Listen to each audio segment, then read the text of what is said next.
Hello, good morning, all. Can you hear me? If you can hear Yeah, me. we can hear you, Dan. All right, thank you very much. Welcome to today's eco session. My name is Prof. Onyekachukwu. Working with me are my colleagues from Phase 3 here, Dr. Zuka and Miriam. We want to welcome you to today's eco session once again. Today is a special day. We are having a special eco session. But before we start, I want to ask that all the facilities on the call, please turn on your video, especially if you are connected. If you are seated in your facility and then you are joining, we need to see you. Today is a special one. Monkey pox is becoming a major public health concern in Nigeria. And in the AP week 39, Nigeria reported about 25 new confirmed cases of monkeypox. And from 9 states and FCT, out of 139 suspected cases with positivity rate of 4%. Also in FCT has reported about 15 cases with 13 occurring at Abuja Municipal Area Council. So among all these has necessitated the request for this urgent awareness on the subject of monkeypox. So we want to call on Federal Ministry of Health to give us an opening remark. And standing by to do that is Dr. Adebo Bola Basharun, who is the head of Strategic Information Unit at NASCAP Federal Ministry of Health. Dr. Bash, please, if you are, can you kindly go on and let an opening remark from you? Thank you very much, everyone. Good morning. On behalf of the Honorable Minister of Health, the overall boss in the health systems, I welcome everybody to another session of this ECHO. And you know, this Spice ECHO has been innovative, and it has, of course, made a lot of innovations and also in terms of specializations in teaching. So I would like to thank our support from various partners, the CDC, the USAID, the Global Fund, and every partner that has been part of this. We also like to thank our facilities that have really been on this. You know, when you come online, it's close to 200 people, and I think that's a very good improvement. This is a very good capacity building platform, also information dissemination platform. So it can serve as an information dissemination system, it can also serve as a capacity building system. Overall, when you talk of things like monkeypox, it's one of the new pandemics in the world. And we know monkeypox belongs to, based on the clinical presentation, presents as one of the pox diseases.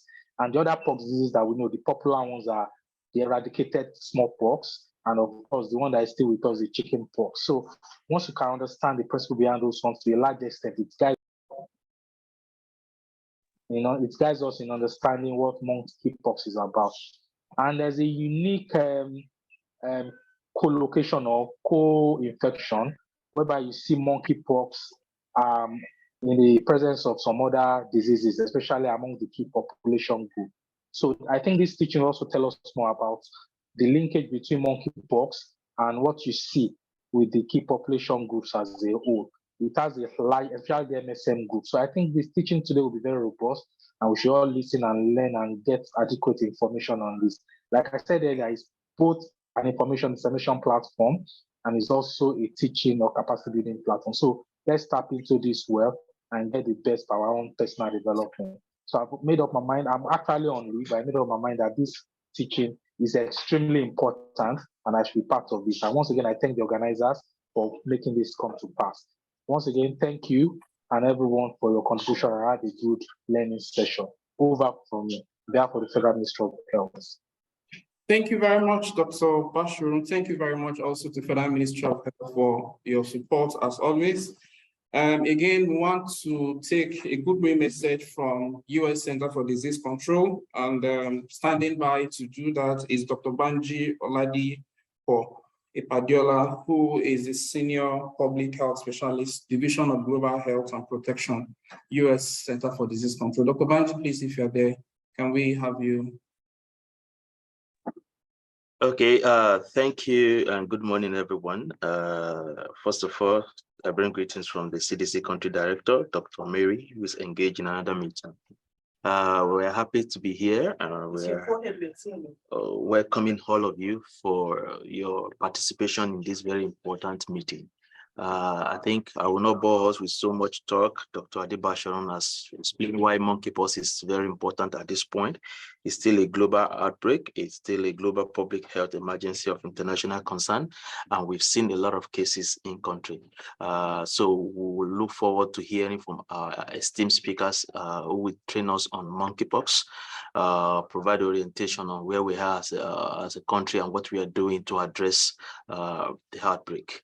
I want to appreciate the organizers of this session and I appreciate everyone for your time. And I believe it's going to be a very interesting time today as we all sit back, relax, and enjoy our speakers talk to us on monkeypox globally and also in Nigeria. So thank you, everyone, and fingers crossed. Thank you, Dr. Banku. Today we'll look at three presentations. The first one is coming from NCDC, the overview of global monkeypox outbreak.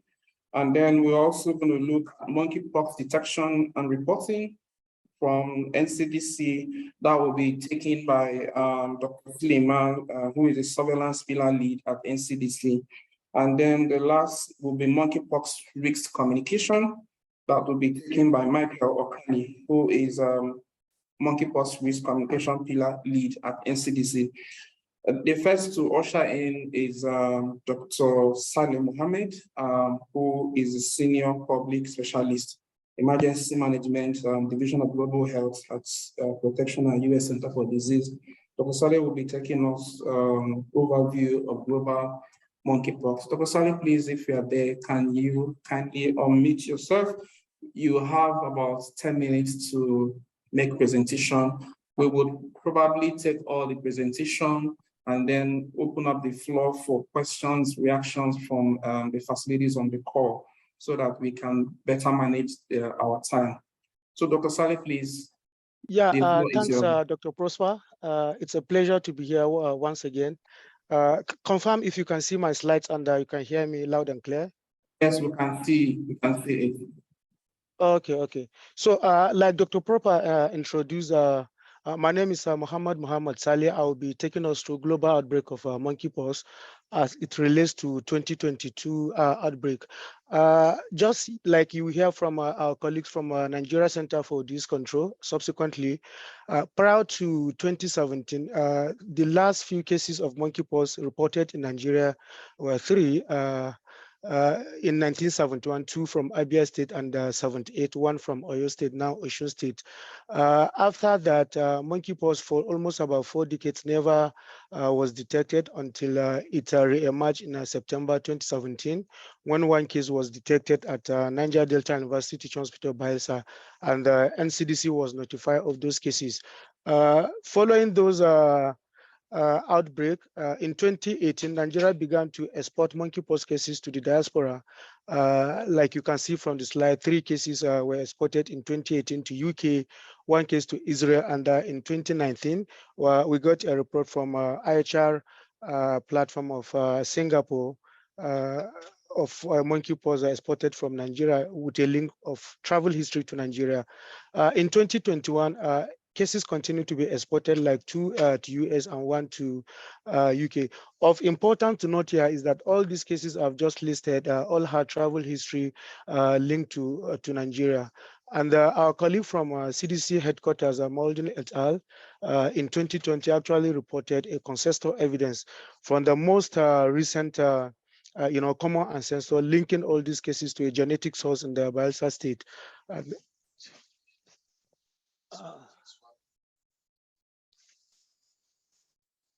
So a major monkeypox outbreak also occurred in US in 2003. Sorry, technical hitch is there.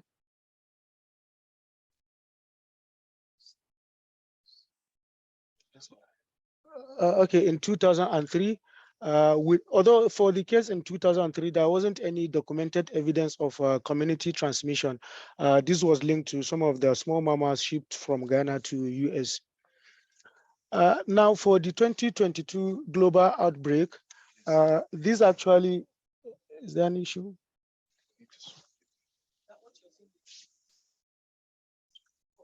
Dr. Fale, are you there? Yes, I'm still here. Okay, so with respect to 2022 global outbreak of monkeypox, as of 6th of May 2022, you are not seeing my slides? We can see your slide, Dr. Fale. Okay. So as of 6th of May 2022, there was initial cluster of monkeypox outbreak in a patient with recent travel history to Nigeria who traveled to Lagos and Delta. And by 16th of May 2022, the UK Health Security Agency confirmed 4 new cases with no link of travel to a country where monkeypox is endemic, Nigeria and other West African, Central African countries. By 19th of May 2022, countries like Sweden, Belgium, and Italy also confirmed their first cases of a monkeypox not linked to any travel history to Africa. In that chronological order, as at around 20th of May, France and countries like Netherlands also confirmed their first cases. This series of reported cases within international countries outside Africa continue, and it prompted the International Health Regulation Emergency Committee sitting advisory to, make a proposal to the WHO DG. Then monkeypox was treated as an emergency, but a public health emergency of international concern wasn't declared then. Overall, WHO then assessed the global risks as moderate. However, with the increased number of cases and threat, the emergency committee revisited their earlier submissions, and on 23rd July 2022, monkeypox was declared as a fake public health emergency of international concern. Some of the globally recognized deaths associated with monkeypox, notably just to mention few, by 29th of July 2020, the first death of monkeypox outside the endemic zone for 2022 occurred in Brazil, in a 41-year-old man with comorbidities, mostly associated with CNS complications, and died in the state of encephalitis. 30th July 2022, the second reported death of monkeypox was recorded in Spain, 31-year-old young man, also with a CNS complication, encephalitis. And 31st July, a day after, we got report of monkeypox death in Ghana, and middle-aged man who suddenly had skin rashes, fever, and suddenly died 24 hours later. So postmortem sample was taken and later confirmed to be monkeypox. India also recorded a monkeypox death in a 45-year-old man with HIV and associated septic event. So on 30th August 2022, US recorded first death of monkeypox in the Texan. I think there was also associated CNS complication with that. Now, just to show, as of 12th of October, this is the global status of monkeypox outside and within the endemic zones.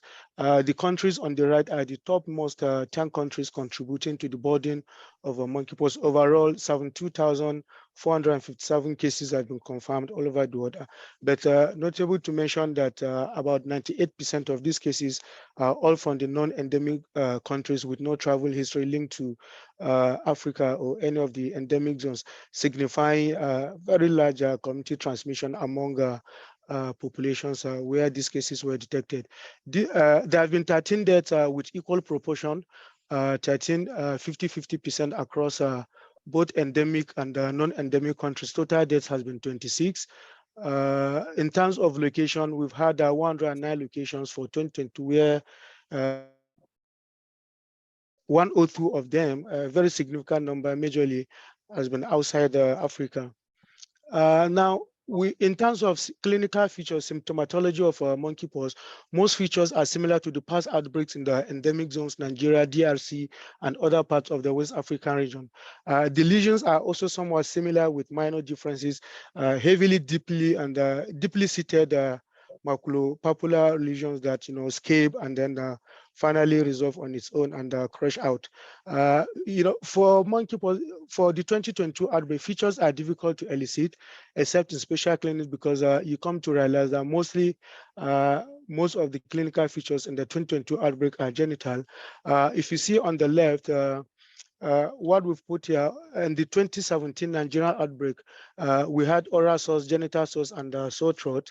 And for 2022 outbreak, features are similar, but we have special features like rectal pain, rectal bleeding, tenesmus pus, which are actually in line with earlier submissions of key research institutions that the available data is showing that 2022 outbreak is driven mostly by among gays, bisexuals, and other men who have sex with men.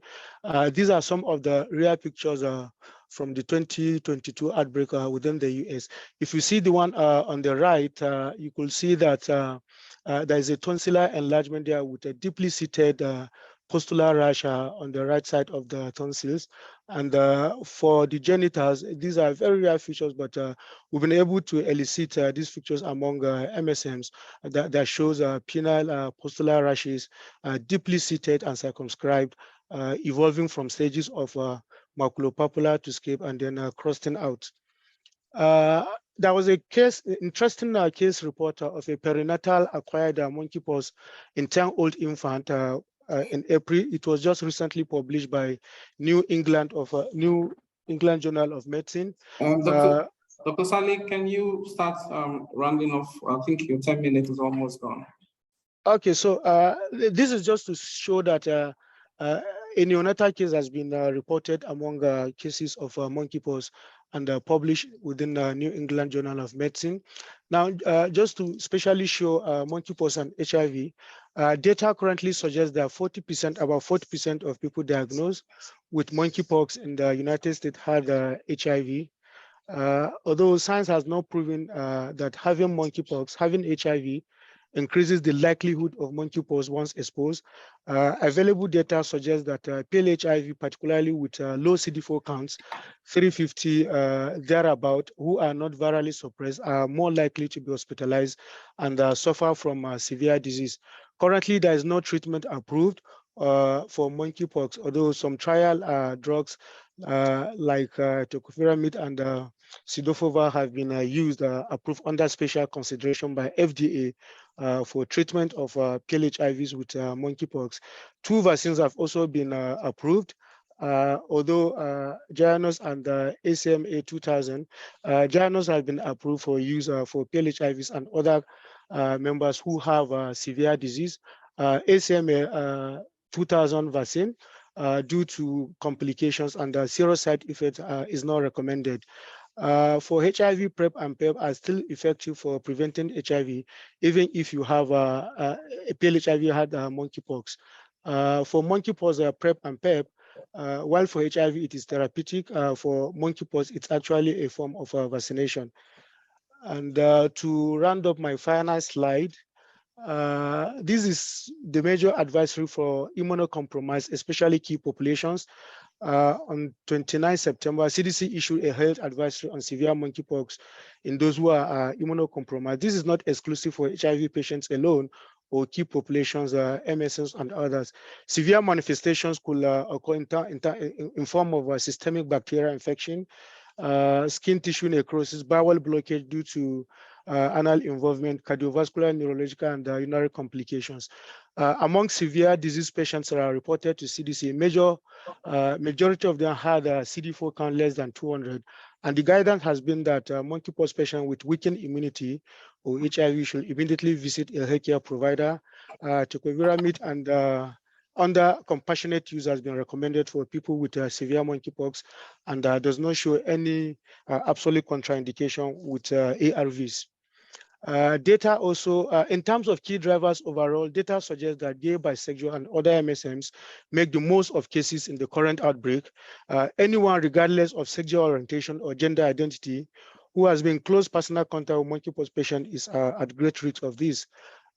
In terms of our approach, we strongly recommend that we should implement integrated surveillance among MPHLI actors like NCDC, CDC, NACA, and etc., clinicians and public health officials, key population programmers also, and CBOs should come together and implement monkeypox approach within among PLHIVs using integrated surveillance approach.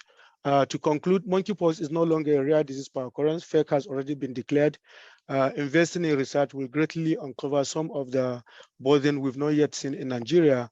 And the additional capacity building for healthcare workers is also critical to improve surveillance and case management, especially among key populations. Like we all know, 2022 outbreak heavily driven among key populations in the diaspora.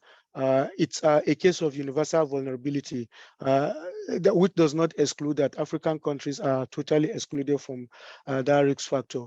I want to especially thank you for listening, and we'll move on to other presentations. Thank you very much, Dr. Sally, for that awesome presentation. You may want to stop sharing your screen now. So we want to quickly take other presentation. Please, I want to ask all the participants to please take with your questions and confine. After the presentations, we will even reply to questions. I want to call up Kabiru Suleiman from Nigeria Center for Disease Control, who is the surveillance pillar lead for NCDC. So quickly put up your presentation. If you can take 15 minutes, we appreciate so that we can see other presentation, but just be time conscious. Kabiru, can you please project your screen? Yeah, put it in a presentation mode, please. Okay. So I think everybody can see my screen. Yes, we can. Good morning, all. I'm Kabir Suleiman, surveillance pillar lead for monkeypox and Nigeria Center for Disease Control. At the course of this presentation, I'll be introducing us to monkeypox and overview of monkeypox outbreak. In Nigeria, the transmission of monkeypox virus, notification, how do we notify monkeypox case, definition and contact definition, the surveillance strategy for monkeypox, basic monkeypox prevention and justification for improving surveillance. We'll be talking about surveillance. Most of us, surveillance, the short form information for action. So what it does mean that all the data we collate is meant for action. All this information to prompt better decision at the national level. So, and in surveillance, we look at 4 questions: how, what, why, and where. So, like some surveillance is an ongoing activity, is a systematic. So, when you want to for what collection, analysis, interpretation, dissemination of related data, and for why is used in public health action to reduce mobility and mortality and improve health. Where the location, where it's happening, the scope. Then we'll be talking about monkeypox in human. Monkeypox is a virus zoonosis caused by monkeypox virus, and the number of octovirus mostly affected the skin. So it was first described in 1958, like what Dr. Sile said earlier, and reported and has been reported in human cases occur in DRC, that is in 1970. So Nigeria history of monkeypox has lasted for 50 years with 3 cases reported. That was in 1971 and 1978. So followed by intervening silent period. So over 40 years it was silent. So the emergency now occurred in 2017. That was September 2017 in Bayelsa State. That was last 5 years, which led to a robust response using multi-sectoral One Health approach. So since then, monkeypox has been added to our integrated surveillance, integrated disease surveillance and response, that IDSR. So now in Nigeria, we have been experiencing large outbreak of monkeypox, and in this year, 26th of May 2022, also we activated monkeypox EOC. We want to look at the epidemiology of monkeypox. So we are two distinct genetic groups. So in Central and West Africa. So Dr. Saleh have spoken more about this. Central Africa clearly have more severe clinical presentation. There's person-to-person spread well documented for Central Africa. Low person-to-person spread in West Africa. So in Central Africa, we have person-to-person, and in West Africa, we have low person-to-person infection. So risk factors of transmission and mortality is becoming clearer since we're having more cases, especially the global presentation that was done earlier. We are looking at, I want to talk about the overview of monkeypox as at today. So this is at week 40, that is from this year, from January to 12th of October. So we have in the country, we have reported 1,272 suspected cases in total, and 530 were confirmed for monkeypox, and we have reported 7 deaths so far. So from the emergency, like I said earlier, from the emergency after 40 years, from emergency of monkeypox since September 2017 to date, that is to 12th of October, the total number of confirmed cases is now 756. If you can see that we have more cases this year, we have 530 this year. So total deaths so far, so we have 15 deaths, which means that this year alone we have 7 deaths.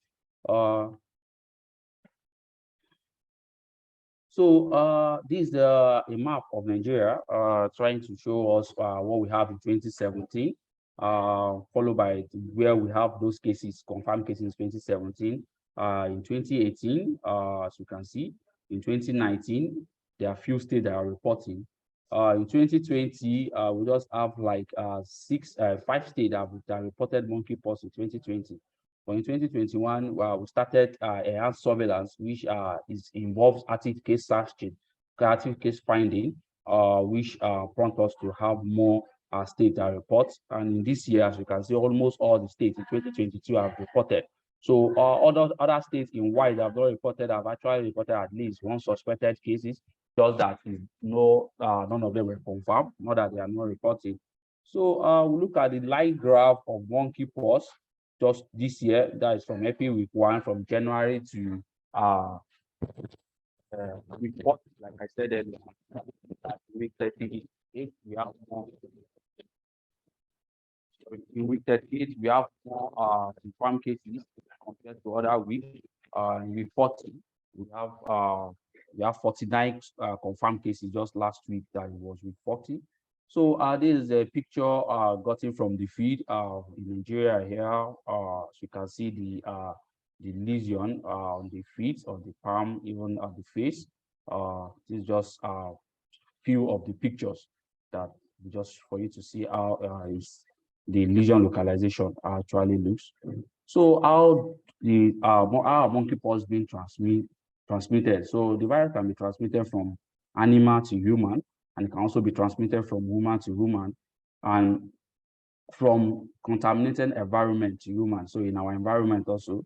So human contact with material, any contact with material, contaminated material with the virus can also lead to an infection. So this virus entered through the body, through broken skin that is not even visible. So respiratory tract and other mucous membrane. So there's human-to-human transmission, which is a secondary transmission that occur primarily through the droplet, as you can we know from our experience from COVID-19, respiratory particle.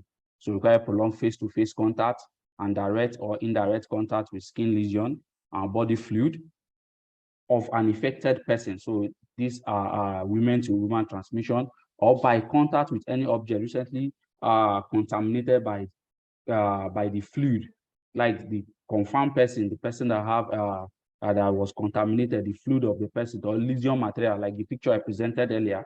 So if someone is taken in contact with any of these lesion, can actually get infected. So and it occurs across all ages, sex, both male and female. Sorry for that. So the most affected age group, which I'm still going to show us, is within 21 to 40 years and is among the male. So it's more affected in Nigeria. So like I said earlier on, I said if you look at this age and sex, their distribution, you'll see that the most affected age group is among the male. We have more, like 67% to female 33%. And if you look at from age 21 to 40 years, they are more affected among the male.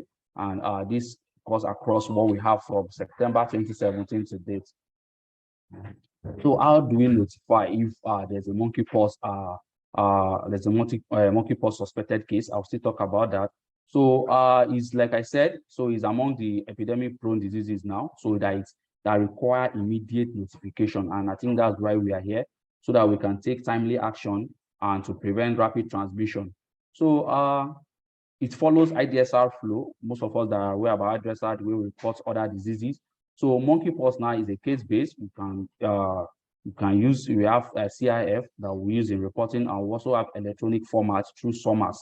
SOMAS is a digital tool in NCDC, which we use in data reporting. So the response of monkeypox require efficient coordination communication from at all levels. That is from the community, that is the community informant, to health facility, and the health facility will notify the LGDSNO, like at the LGA level. The LGDSNO will also notify the state, and the state to the national. So it follows IDSR flow. So what is a suspected case? When do we know that this person, we are suspecting this person as a case? So when the person have acute illness with a fever, with intense headache. So these are clinical symptoms also, like lymphadenopathy, backache, malaria, and intense anesthesia, anesthesia follow 1 to 3 days by progressive development of rashes. So after 3 days, the person will start developing rashes, often begin at the face, mostly begin at the face with dents, and then spreads everywhere on the body, including like the picture I presented earlier, on the feet, palm of the hand, and genital. So what's the probable case? Probable case is a case that met the case definition, like what I said earlier, that has all these symptoms, but not laboratory confirmed. So we couldn't take sample, but it met the case definition, has all these symptoms, but we couldn't take laboratory sample to confirm if it's a monkeypox case, a confirmed case. And we also have a confirmed case. So a confirmed case is only compatible with the laboratory confirmed. So it's when the result comes out from the lab that we can say this is actually a confirmed case. A suspected case is based on these symptoms I've highlighted earlier. So in this year, this was looking at the symptoms of most of our cases that we've reported.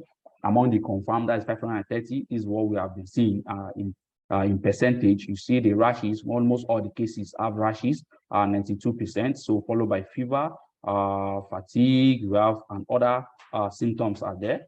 So I don't want to take our time. So lesion localization, like the picture I presented, lesion localization, where are the spots are coming out? So we have almost 78% of them have those rashes on their faces, and we have all over the body. They have 58% have spread all over their body, and we have 53 for legs and 53 for palms, and you see genital, we have 20. So after we have confirmed, after a case has been confirmed, we need for us to do contact tracing, because the person might, the person might have moved from one place to another and come in contact with 1 or 2 people. And a contact, so that's why we'll be defining a contact is any person who has no symptoms. So most time a contact, like I said, it might take 2 to 3 days before the person starts developing rashes. So a contact, any person that has who has no symptoms but has been in physical contact with a suspected case. So it's with a suspected case, maybe the person have had a rashes before, or the fluid of a confirmed case. So when a person is in contact with that fluid, so within that 21 days, in the last 3 weeks, that's 21 days. So we are going to list all those people as a contact. So their physical contact also won't be any of the following, maybe from the skin secretion, oral secretion, pre-mastication of food, urine, stool, vomitous, blood, and sexual contact. So these are possible ways we can come in contact with an infected person. So contacts can be can have direct physical contact with the case during the illness, especially family member, and has direct physical contact with the disease case. So once somebody, even just like COVID-19, even the person died, so it's still very, you can still get infected.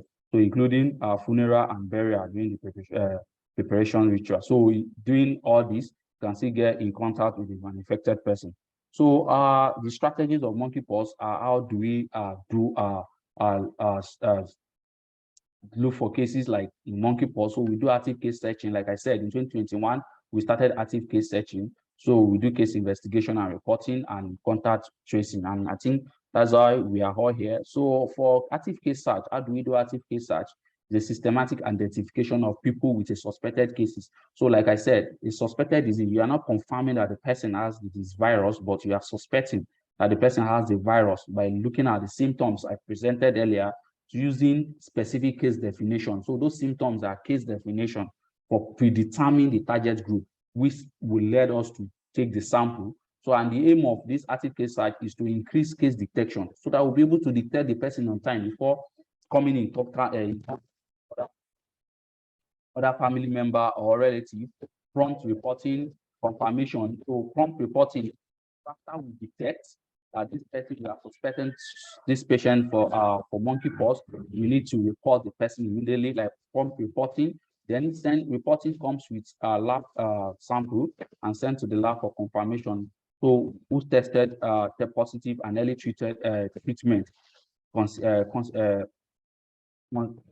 So early treatment concept, consequently breaking the chain of transmission. So if we do any treatment, consequently we break the chain of that transmission. So it can be conducted at both health facility and community level. So and that's why we are here. So most of our cases in Nigeria, they are at home. So most of them, they are because of their stigmatization. So they stigmatization, so they refuse to come out. So that's why we need community informers to go around, and some of them still come to the health facility, which we need to detect them on time. And the method we use in identifying suspected cases include triage. So at the triage, so when the nurses are attending to them, when they are complaining, so and record review and mortality review. So these are the where we can get our suspected cases.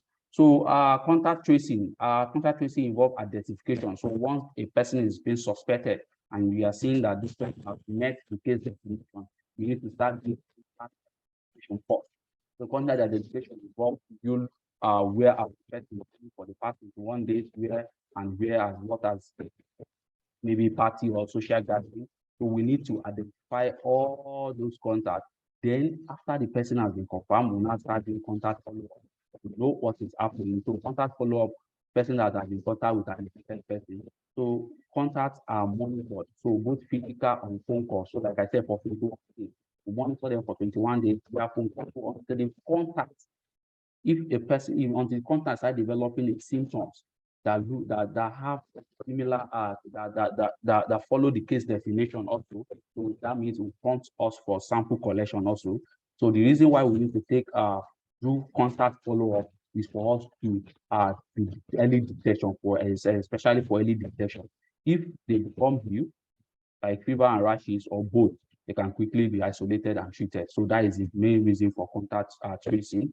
So, and the goal is to stop transmission of disease. So yeah, notification. Hello, Kabu, can you begin to round up or something? Sir? I said your time is fast running, so that yeah. Okay, I'm almost rounding up. So and the notification flow from suspected cases flow from healthcare water to inform the DSNO, and the DSNO will form the state FP, that is the local DSNO by region level from the state FP, and the state FP now report to the national NCDC.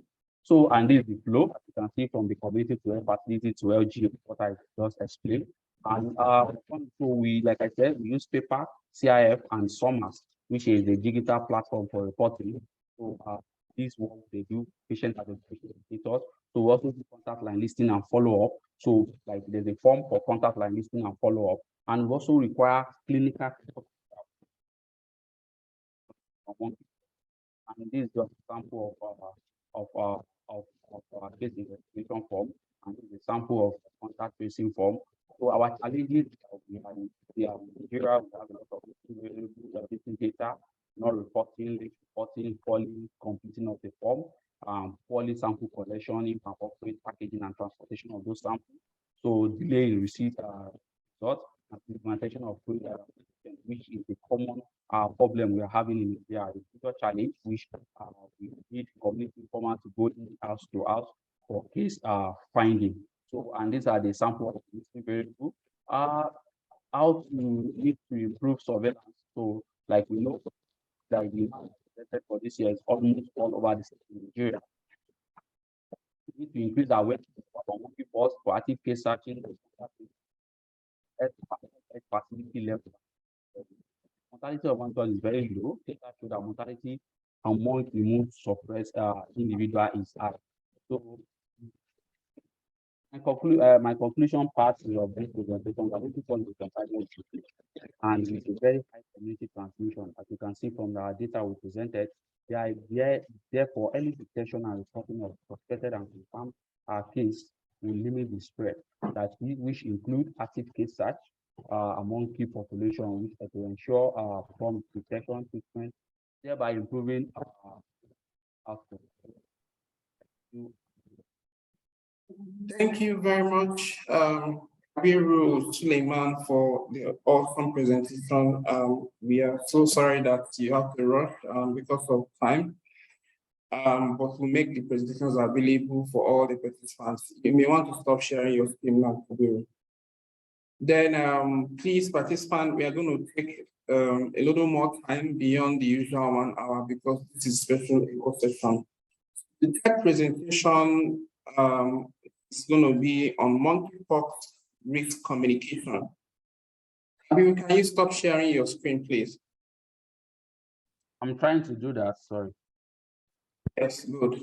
So the next presentation will be on monkeypox risk communication. Still going to be taken by Nigeria Center for Disease Control. Standing by to do that is Mr. Michael Okali, who is monkeypox risk communication pillar lead at NCDC. Michael, if you can take even much less time than we did, we will appreciate that, so that we can take questions and get the feedback from the participant. Kabiru, please, the floor is yours.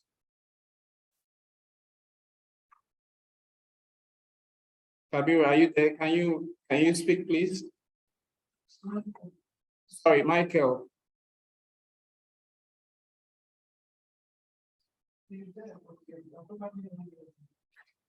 Okay, Michael, can you try to unmute yourself now? Michael, can you try to unmute yourself? You've been enabled. Can you unmute yourself? Okay, yeah, thank you very much. Can you hear me now? Yeah, I can hear you. Please, just see how you can use time, for salvation of time. All right, I promise to try my best. Thank you very much. Thank you. Good morning, everyone. This is Michael Okali from NCDC. I lead the risk communication and community engagement pillar for Monkey Pox.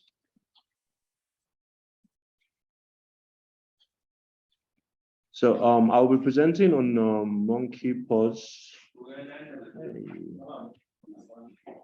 Okay, so this is the outline for my presentation. So I decided we should talk about the role trust plays and empathy plays in health communication during outbreaks like monkeypox outbreak, and also look at our national monkeypox communication plan. And we'll also be looking at some highlights of key messages for healthcare workers and also how to address stigma, which is a problem during this outbreak. And we'll also be giving you some samples or showing you samples of our communication materials. So before I proceed, I wish actually if this was a physical meeting. But before I proceed, I want our participants to on the chat write what you think trust. What trust mean to you as a healthcare worker? When I say trust, I mean trust from your patients, from your clients. Just type it on the chat group as we continue. So I want to speak more on trust. So there are studies that have actually showed that public health care workers, that the public really have trust in public care healthcare workers. And studies such as the Johnson & Johnson vaccine acceptability study shows that doctors, the public have 78% trust in doctors, 61 in nurses, pharmacists, 53, and National Medical Association 53. And also similar studies like a focus group discussion and key informant interview that was conducted across 4 states. And this was done by Breakthrough Action Nigeria. Also showed that respondents affirming that healthcare workers are the most trusted sources of information. So this shows that the public, especially special population, also have trust in healthcare workers to provide them with information on how to prevent themselves from getting infected. You can see one of the statements from the KII. I prefer to hear it from healthcare workers because some days I might not have time to listen to the radio and watch television. So further studies, again, the NOI post is also indicating this same trust. You can see on my right, you can see the chart on my right showing that personal doctor, other doctors, nurses, and the rest have high numbers of trust in terms of vaccine and immunizations and the rest. So trust, actually, it's a very key component, and trust in organization is by far the greatest factor in communicating risk. So in terms of communication, when it comes to monkeypox outbreak, we need to leverage on trust by our clients to actually respond to this outbreak. Because if our clients trust us, we'll be able to tell them how to detect, how to even prevent, and where to come for treatment for monkeypox. So how does this work? Communication with empathy unlocks the trust in people. So if communication is done with empathy, you putting yourself in the shoes of your clients, it actually makes the clients to trust you more. And in trusting you more, we have opportunity for early detection, like our surveillance presentation actually revealed. Early detection will be a key to actually responding successfully to this outbreak. So if communication is accompanied with empathy and it unblocks trust, opportunity for early detection and improved compliance with preventive and treatment advice will actually be the result. But if otherwise, we'll be looking at missed opportunities to address risky behavior and encourage early and poor treatment. So if trust is not unlocked, you see most of our patients going to other sources for treatment. By the time it's too late, they will be coming to us, and probably there's nothing that can be done at that period. So next slide. Sorry, I'm having some issues with my slide.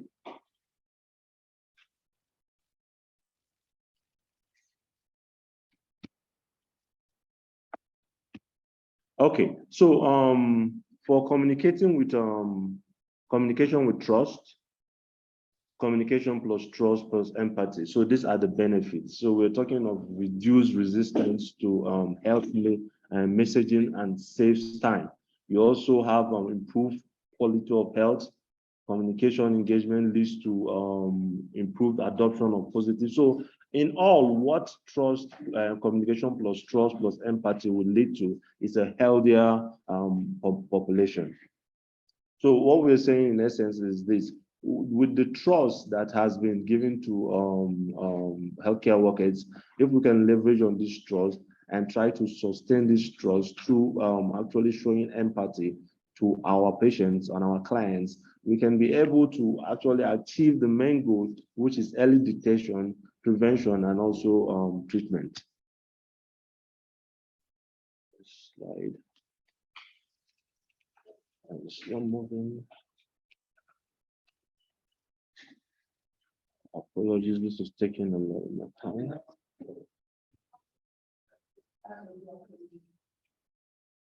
Okay, so empathy Let's talk about empathy, because we said empathy helps to build trust. So with the trust our clients have on healthcare workers, empathy will help to sustain it. So looking at empathy, empathy is the ability to see things through another person's perspective, understand the feeling and feeling what they are experiencing.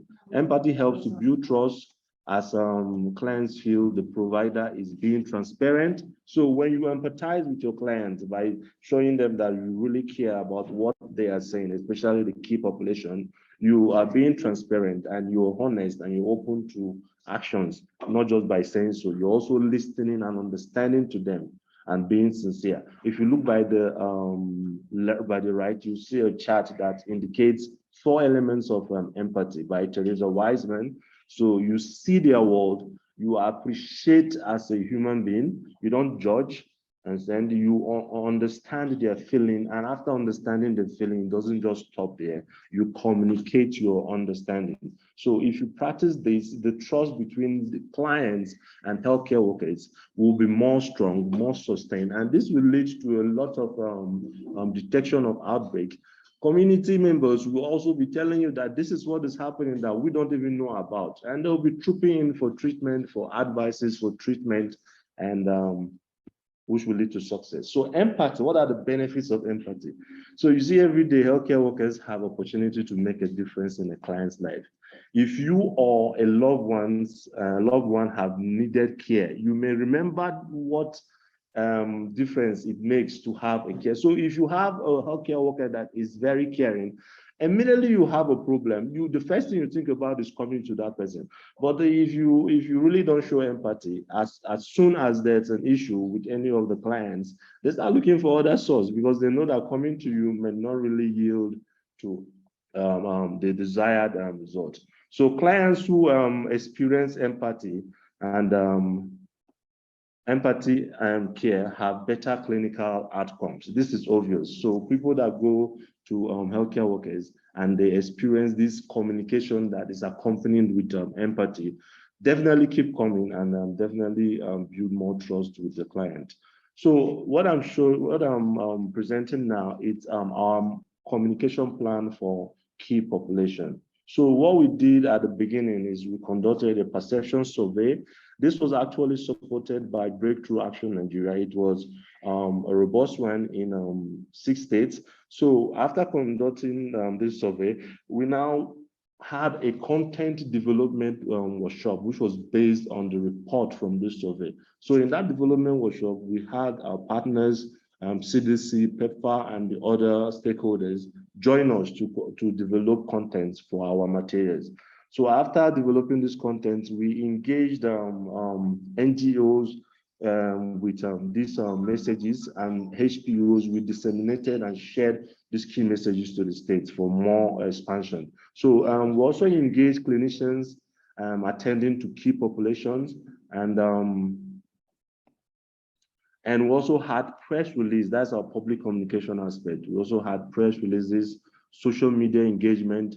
We developed key messages from this content that we post on our Twitter, Facebook, and Instagram. So, and we also have jingles that are being aired, although the jingles are not ready right now, but we also have jingles, and we also have posters, which I will show you by the end of this presentation. So this is actually showing sources of information for the public. And by my left, you see the sources of information. We have television and we have radio. I think radio is the highest, followed by social media for the young ones and television. So by the right, for individuals as source of information, you see, we have friends and family. Definitely, you listen to your friends and your family to get information of sort. But when you need professional information and very short information, you go to your healthcare worker. So you can see that healthcare workers are also a major source of information, thus the trust that the public have in healthcare workers. So this study also further shows at least 4 out of every 5 respondents believe monkeypox is transmittable and will report a suspected case of monkeypox. So if there is trust in healthcare workers, since they believe this, the first thing they are going to do is that any sign of this disease will be reported to the healthcare workers. And this will aid with early reporting, early detection, prevention, and also treatment. So the next one also shows a majority of respondents. This is actually showing they will not associate. This is actually indicating there might be or there will be stigma in terms of responding to monkeypox. So this study actually shows that people would not want to associate with anyone that is infected with monkeypox. That is where stigma comes in. That's why we also have to be aware, notice if there's any sign of stigma in our clients, because stigma can actually be very dangerous more than the disease itself. The first death from monkeypox in Nigeria was actually committed suicide, and it's actually from stigma, if you recall. So that's why we try as much as possible to make sure that the stigma does not actually show its head in terms of this outbreak, because it will be another issue for us to respond to. So look for signs of stigma in any clients that you communicate with so that you'll be able to address it before it takes a serious turn. So let's look at key messages for healthcare workers, because even when we are talking about caring for our clients, we should also remember that healthcare workers need to be cared for. So these are some key messages that healthcare workers should put in mind. You should maintain high index of suspicion at every time. Be suspicious at every time.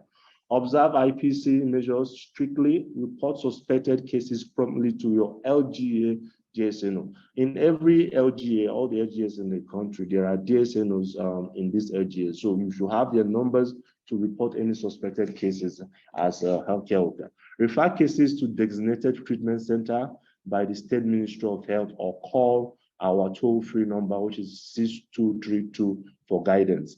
Communicate with empathy. Always try to empathize when you communicate during when you're engaging patients. Use contact with patients as opportunity to educate them on monkeypox prevention. So whenever you have a patient, maybe the patient comes in for another thing, see it as an opportunity as a healthcare worker to educate or sensitize the patients on monkeypox prevention signs and symptoms. Verify information at NCDC website. So we have updated information on our website, which you can visit to actually update your knowledge. So watch out for signs. Like I said, always watch out for signs of stigma so that it can be addressed promptly. If ignored, it may lead to something more serious than it is. So looking at this, this is just trying to show us what we've been doing on infodemics. So infodemics is actually a way we manage the overflow of information during every outbreak. So recently, during the outbreak, we had this infodemics from the internet showing Russia claims that monkeypox originated in USA control lab in Nigeria. So this actually was an issue, and it was actually trending. So what we did actually is to look at it, coordinate our stakeholders, call our partners meetings, and try to see. Even we also invited CDC, WHO, and a whole lot, so that we can see how effectively can we respond to this flow of misinformation. So what we did is that we actually released a press release. NCDC decries misinformation about infection in Nigeria. After that, we also had interviews, media appearances on this same issue. And luckily, this actually died off without any further harm being done. So this is also our infodemic management strategy. So this is a report showing concerns of monkeypox outbreak. So as you can see by your right, the chart, and what people are saying, conversations, and what public sentiments are on these conversations. So this is how we actually manage infodemics in the country for NCDC. So moving ahead, stigma. Let's talk a little bit about stigma. Stigma, stigma, stigma. Stigma is an outbreak. It's a disease that might actually be more than in terms of effect than the main disease we are responding to. So stigma is something that we should look out for. Like I said, the first case of monkeypox, stigma actually affected the survival of that case, and the case actually committed suicide. So looking at the CDC stigma reduction communication strategy, the advice here is to describe monkeypox as a legitimate public health issue that is relevant to all people. Monkeypox can affect everyone. It does not discriminate. It can affect male, female, child, or we should avoid describing monkeypox as something that can affect a particular sector of the population, so that this may not cause stigma. Because by the time you say it is these people that can get infected, you know, people start looking at them like, oh, these guys, okay. So we should avoid describing monkeypox in that way, because it is legitimate public health issue. We should also use any opportunity we get to educate people about monkeypox, using key messages that are showing that monkeypox do not discriminate. So our key messages should bear in mind, we should consider we're not using key messages that actually say that monkeypox is for this particular population or not. And the last one is framing the image of monkeypox. So in framing the image of monkeypox, use inclusive language, such as us, we can be affected. We can be affected by monkeypox. Everyone is at risk, and so use such terms when you are educating people on monkeypox. And also use non-sensationalistic language and images. So we should try not to use images that will actually show that it is a particular group of people that are affected by monkeypox. So this will lead to others looking at those particular people and say, oh.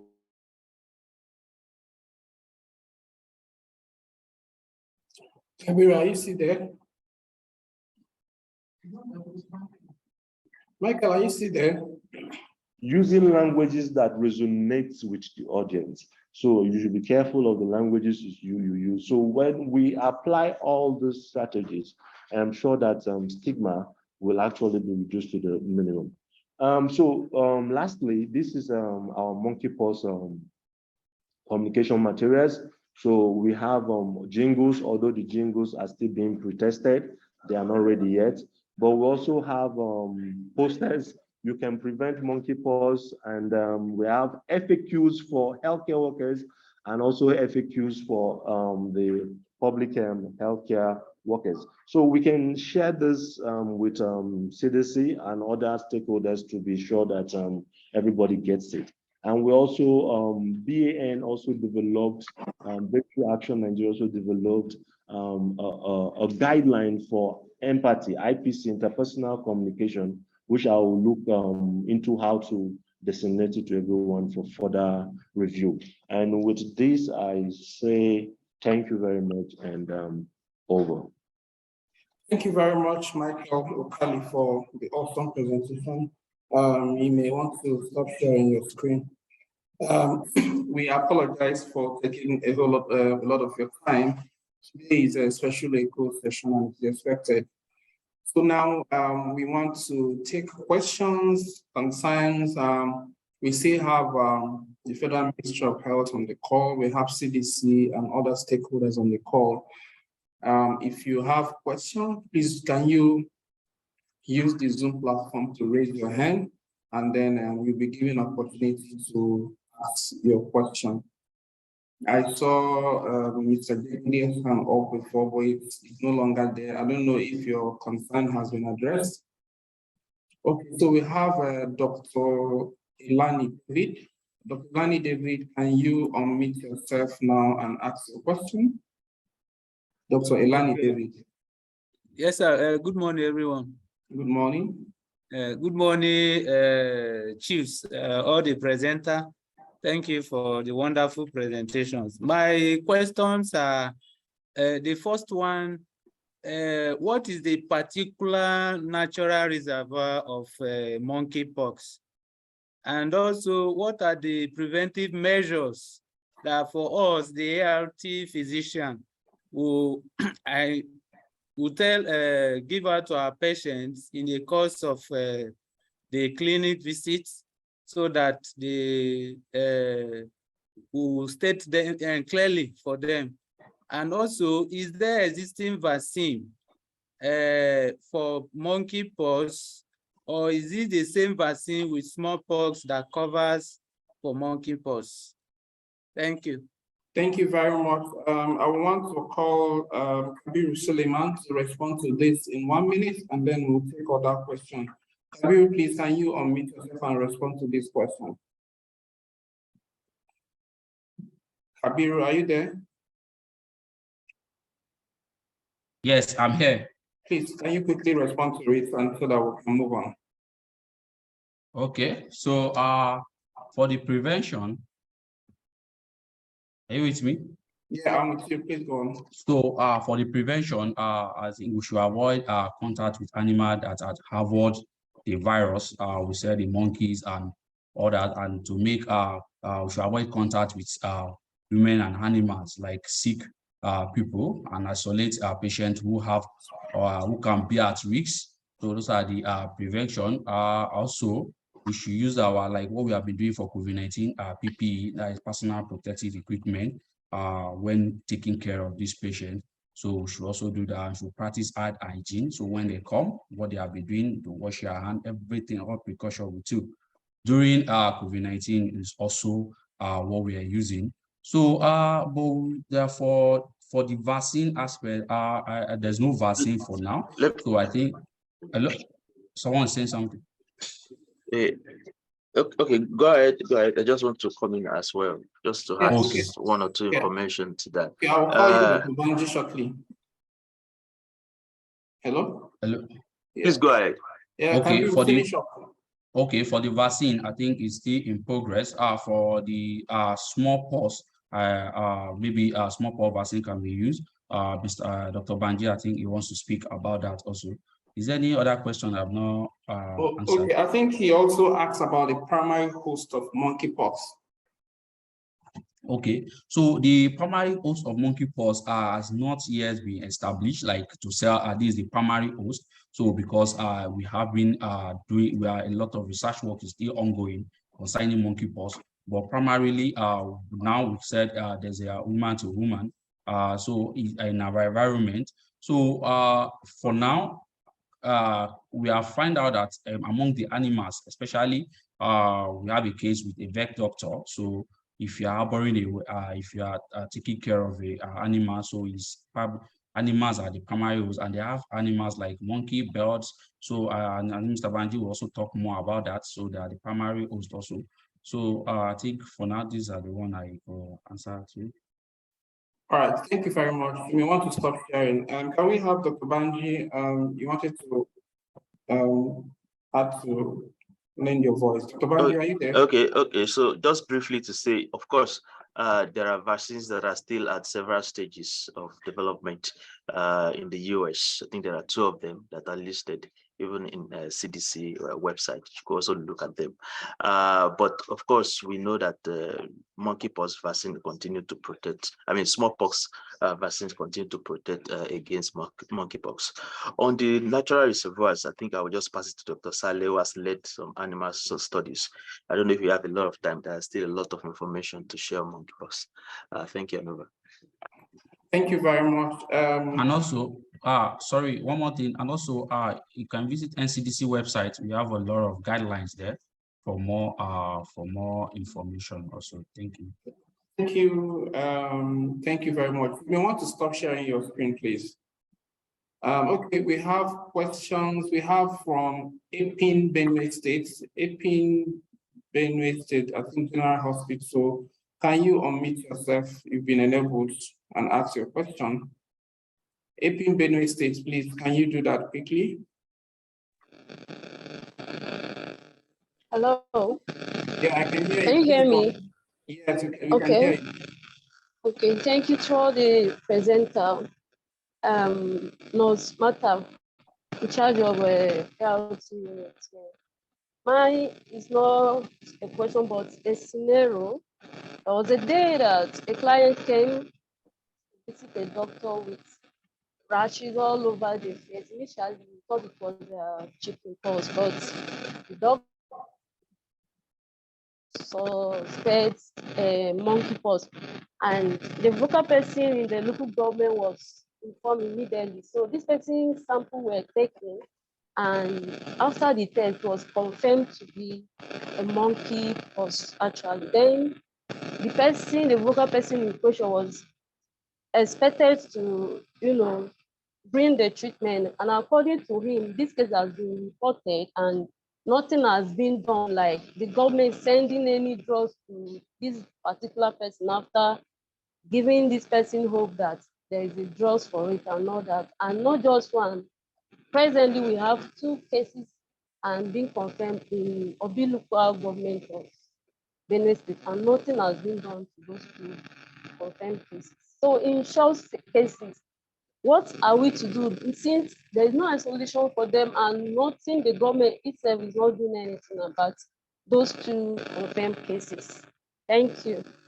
Thank you very much, Apin. I don't know who can respond to this. Yeah, I can say something.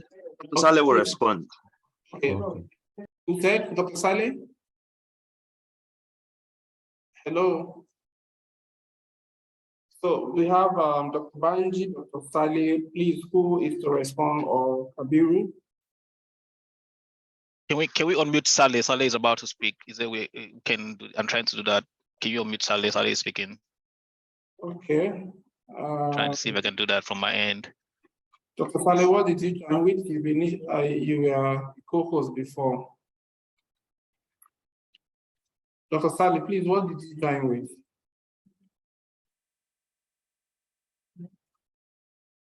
Saleh, can you unmute now? Yeah, Saleh, you can try to unmute now. Yeah. Yeah, Dr. thanks, Saleh? Dr. Prosper. Can you hear me? Yeah, I can hear you. Thank you very much.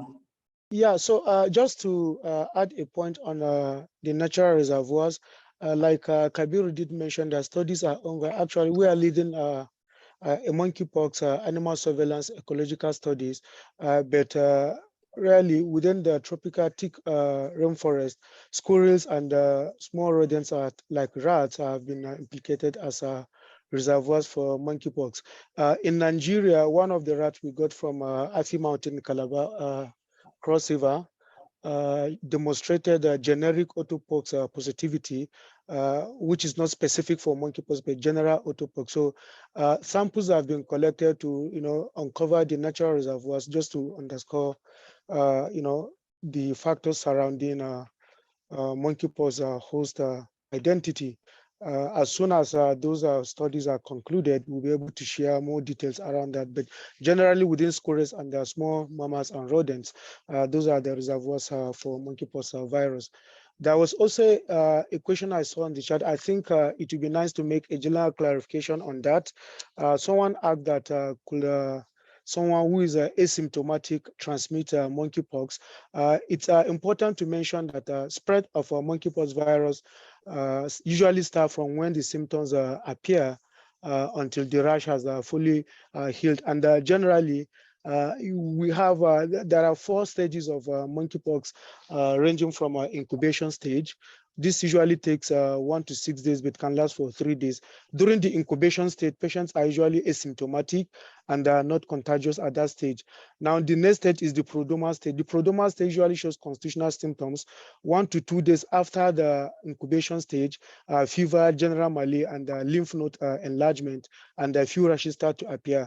It's been documented that that stage, contagiousness usually starts from that stage, but the typical stage of infectivity is the stage of a rash, characteristic rash. A 2-3 days once prodromal symptoms appear, the typical phase, general body rash appears. The rash can last for 2 to 3 weeks, and this is the greatest stage where viral concentration can be demonstrated within the lesions, and has been adjudged as the greatest stage where transmission can occur, highly contagious. So it's sufficing to mention that once the rashes have completely healed over a period of 2 to 3 weeks, the patient is no more contagious. And then lastly, regarding the question on the management, I think generally for now, there is no specific treatment, consolidated by WHO. Treatment is usually supportive generally based on symptoms and clinical signs that the patient is presenting with. You want to see that general nursing care is provided. If the person is dehydrated, fluids are given. Antipyrexia can also be given, but most importantly, most of the pustular maculopustular rashes come with a secondary bacterial infection. So appropriate choice of antibiotic coverage might want to be given to these patients. Like I mentioned, under compassionate use, some few antivirals have been licensed by FDA for severely immunocompromised patients for use as therapeutics. But generally in Nigeria, what we've been doing is just to manage conservatively based on the clinical features and the comorbidities that the patient is exhibiting with. Thank you, and over. Thank you very much, Dr. Saleh, for that in-depth explanation. We want to now take from question from CCFN Enugu, Daughters of Divine Love Hospital in Soka. Can you please unmute yourself and ask your question? Daughters of Divine Love.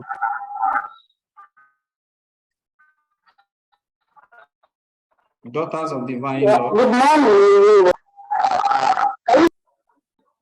Hello. We can hear you. Can you speak to your mic? Yeah, good morning. Good morning. Please, I want to know actually what is the difference between smallpox and monkeypox? The case of the symptoms. Okay, thank you very much. That's taken. Thank you. Thank you. So I think she said you want to know the difference between smallpox and monkeypox, and also maybe the symptoms also. I don't know who can provide answer to that, difference between smallpox and monkeypox. We have Dr. Bandi, we have Dr. Saleh, we have Kabiru. Please, go ahead. Who wants to speak, please? So smallpox and monkeypox all belong to the same general viral family, Otopox virus. They are different. Smallpox, monkeypox is caused by monkeypox virus, whereas smallpox by another virus. But generally, they belong to the same general family, which is Otopox viruses. They also show cross-reactivity between. There's also demonstration of cross-reactivity between smallpox and monkeypox. In terms of clinical features, when you come to see that monkeypox rashes are more centrifugally distributed. They usually start from the face trunk and then they move to the extremities. In terms of smallpox, the rashes are more centripetally distributed and confined to the abdomen, the trunk and the abdomen, abdominal trunk, the thorax and the abdomen generally. So like we said, smallpox have been eradicated, but because of the cross-reactivity, the two viruses belong to the general family of Otopox. Smallpox vaccine is currently being used, to cater for monkeypox virus. Thank you, and over. Thank you very much for that. So we have Eukaria Nwafo. Eukaria Nwafo, can you please unmute yourself? Tell us the hospital you represent and your question in 1 minute. Okay, thank you very much. Prosper has mentioned my name. I work with Caritas in Abia State as a program manager, and I read somewhere that after Lagos, Abia is the second most affected state. So I wanted to know if there's any IP working in Abia of monkeypox. If not, is it possible for us to have access to the flyers so that we can paste them in our facilities in Abia State so that we can contribute our own quota in creating awareness on this monkeypox? And I wish to thank all the presenters. At least I'm no more a novice on monkeypox issues.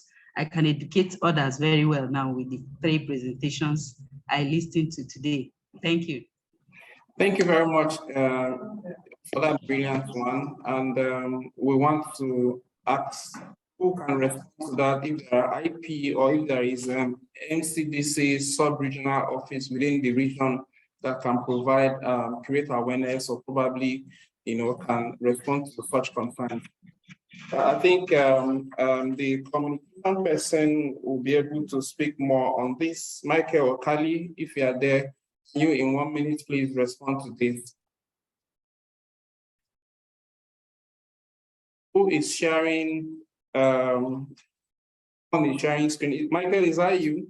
No, this is Sally, just to show for them to appreciate some of the clinical features between smallpox and Michael, I don't know if you are still enabled. Okay, Michael, you can unmute.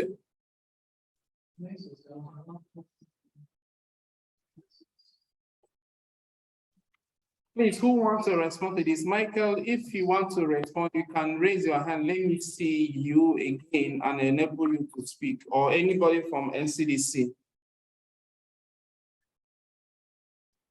I don't know if Michael is still on the call, or Kabiru.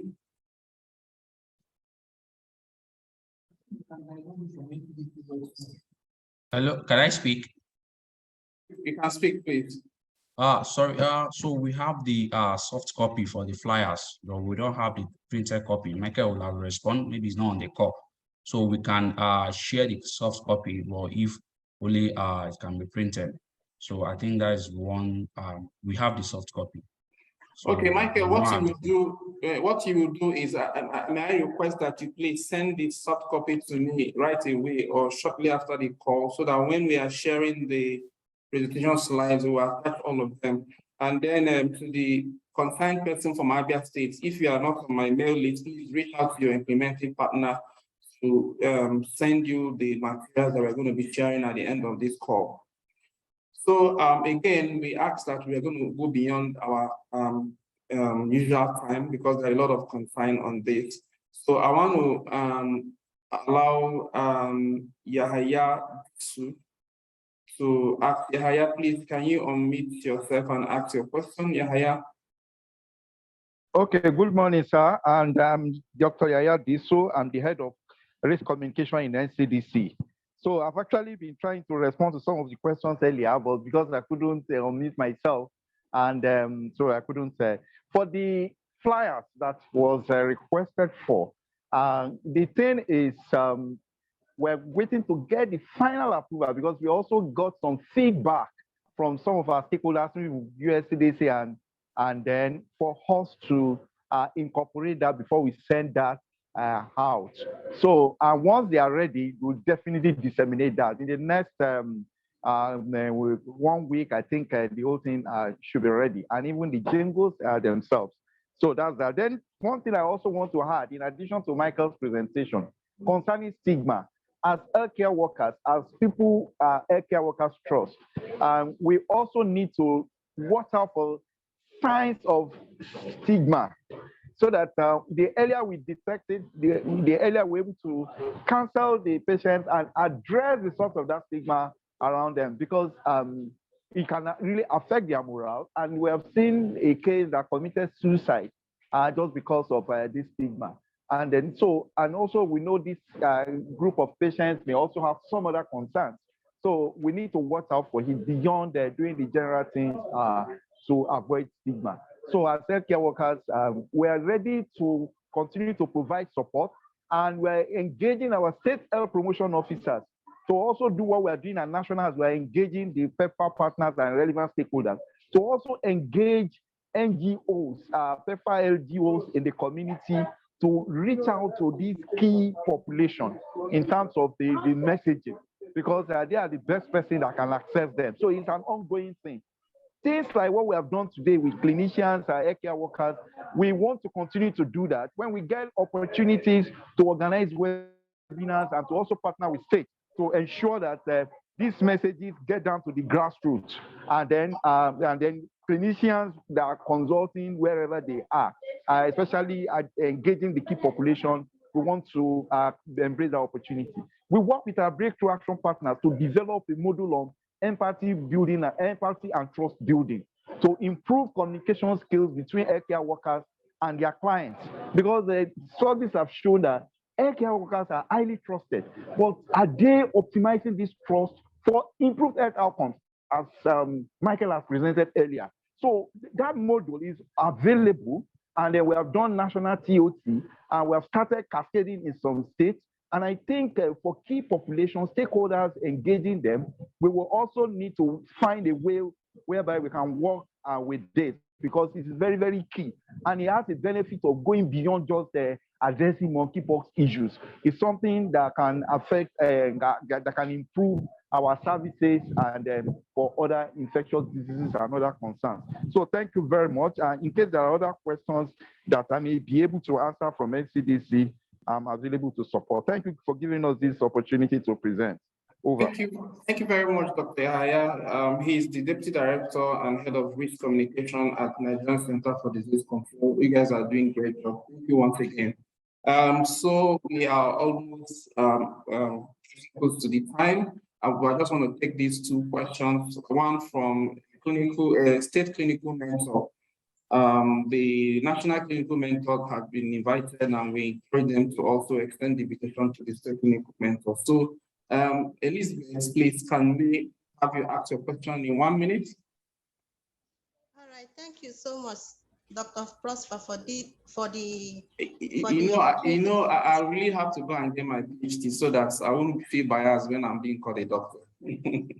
Thank you very much. All right, sir. Thank you so much. Thank you, sir, for the presentation. Please, I want to know what can be done, because I know in some facilities they keep monkeypox patients in the same room with other patients. And I want to know if there is anything that can be done about it, like having a specialized isolation center for them, so that when we see all those cases, we can be able to refer to such places instead of keeping them in the same room with other patients. Since it's highly contagious, you can actually get it from your presentation, you can actually get it from patient to patient. So I don't know what can be done about that. Okay. Okay, thank you. I'm just going to take the remaining question now. Dr. Sally, I'll be calling you to respond to this question, and then Abiru can help out. Can we hear from Epin, Public Health, Epin, Benue State? Can you quickly unmute yourself and let's hear you? Epin, Benue State, if you're not ready, we'll move.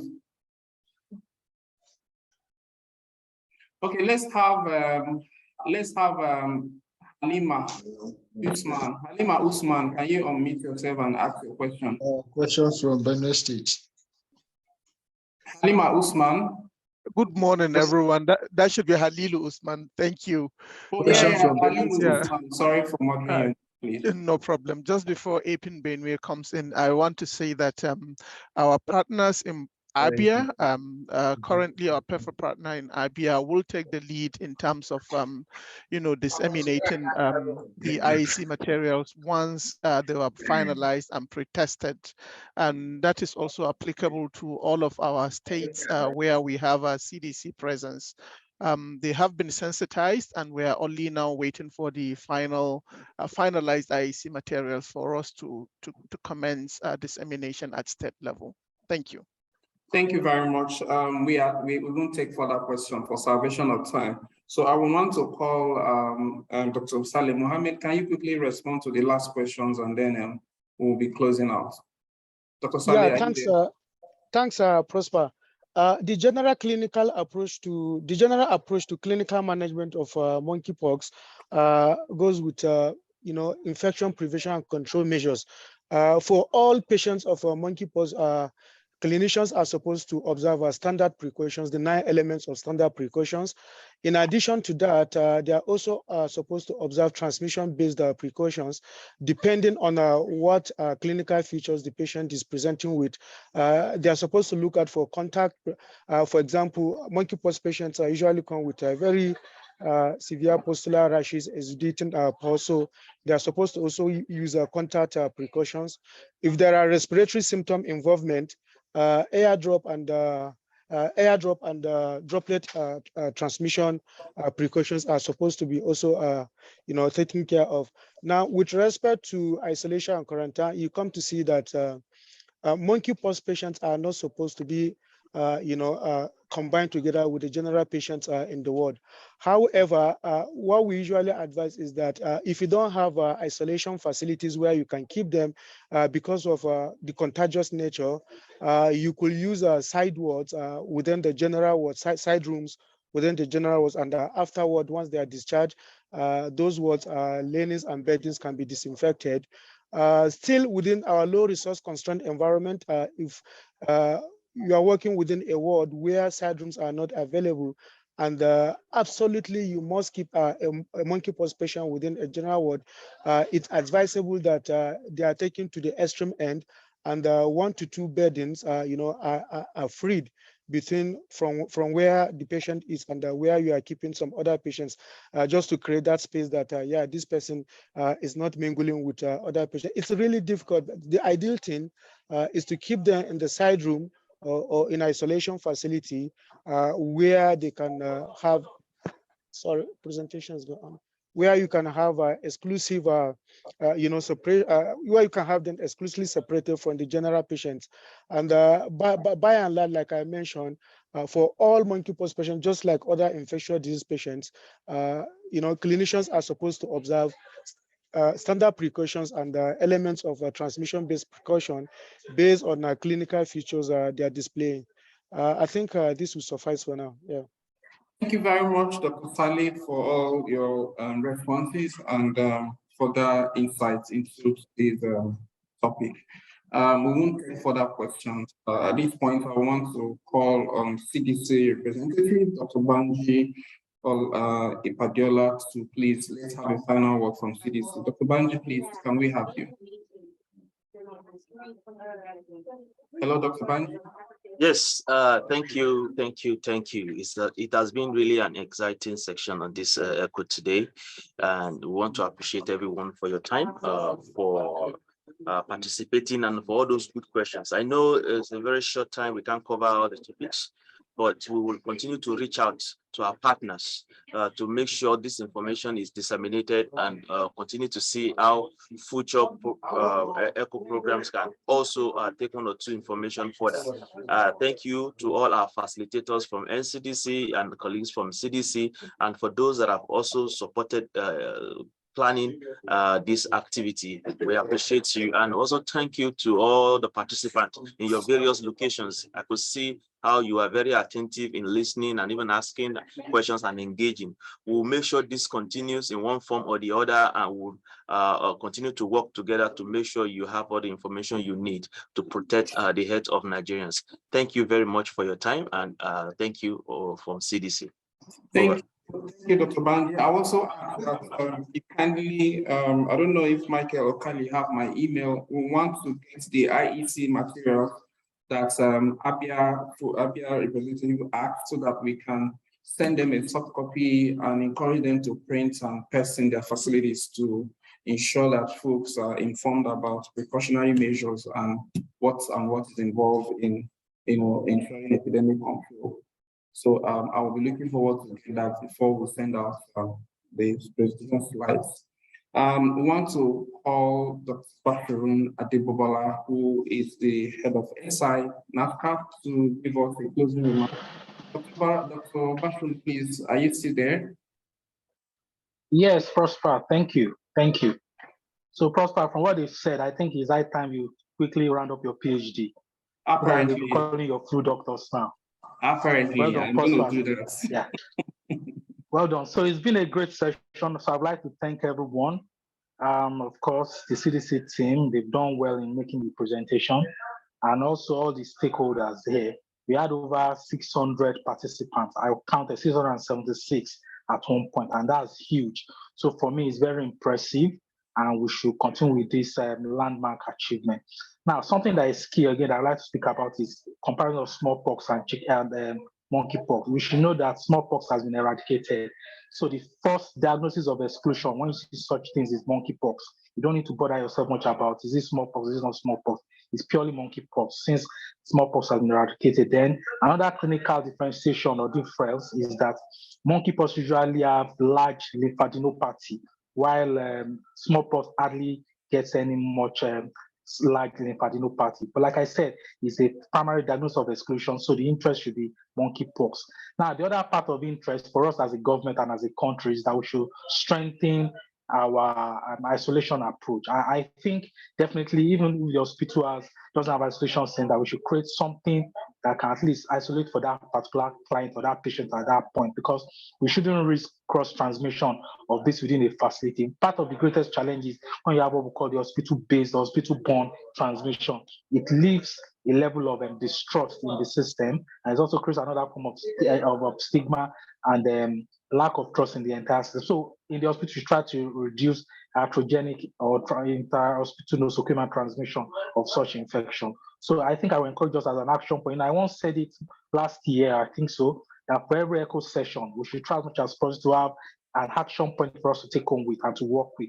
So for me, the action point I would guide us on is number one, let's ensure we keep promoting prevention. Number two, let's intensify our case detection. And number three, of course, in the management, let's consider a strong isolation center in our approaches. So once again, I thank everybody. I thank the Phase 3 team, all the APIN, all the partners, the CIP and the rest, APIN, CCF and all the others, and of course, the funders and the supporters of the federal government of Nigeria. Thank you very much. Hope we meet the same station next week, Thursday. Have a nice weekend. Over. Thank you very much, Dr. Bashiru. Thank you, all the participants. Thank you, CDC. Thank you, NCDC. Those I've been working with to be able to get this ready for today. From all of us here, we've just dropped the link for most of the facilities that are sending mail requesting for the link for the presentation. Please, we just dropped the link on the chat box now. Copy this link and keep it safe. Everything we have done on Echo Session, right from I think about 2020 till now, you can get it through this link. The materials that NCDC will send, the 3 presentations we had, the recording, everything will all onboard it on this link. Please, we encourage you to access those links and use it for your own good. Thank you very much. And from here, I have my colleagues, Dr. Azuka, Miriam, Joy, and the rest of the Phase 3 members doing great job behind the scene. On my very self, Prof. Onyekachukwu, I want to say thank you very much, and we look forward to seeing you again next week when we'll be bringing yet another interesting topic your way. Thank you very much, and bye for now. Bye-bye. Bye-bye. Bye, everyone.